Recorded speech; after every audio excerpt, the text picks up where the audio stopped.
রোববার উত্তর পশ্চিম চীনের চিংহাই প্রদেশের হাইয়ান কাউন্টিতে শেষ হয়েছে উচ্চ পর্বতশ্রেণী ও মনোমুগ্ধকর প্রাকৃতিক দৃশ্যের জন্য বিশ্ববিখ্যাত ট্যুর অফ ম্যাগনিফিসেন্ট চিংহাই 2025।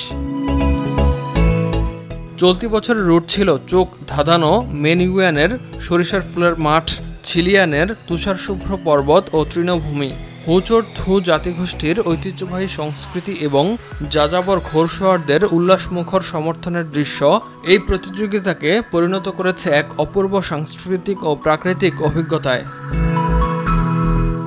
এর আগে ট্যুর অফ চিংহাই লেক নামে পরিচিত এই ইভেন্টটি 2025 সালে নতুনভাবে ট্যুর অফ ম্যাগনিফিসেন্ট চিংহাই নামে পুনরায় ব্র্যান্ড করা হয়।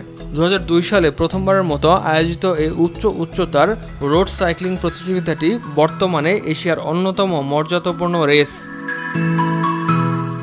2025 সালের এই সংস্করণে মোট 8টি ধাপে 1400 কিলোমিটার পথ অতিক্রম করা হয়। এতে 11টি দেশ ও অঞ্চলের 154 জন পেশাদার সাইক্লিস্ট অংশগ্রহণ করেন। গেল 6 জুলাই চিংহাই প্রদেশের রাজধানী প্রাচীন মালভূমি শহর শিনিং থেকে শুরু হয় এই রেস। ইমতিয়াজ আহমেদ, RTV।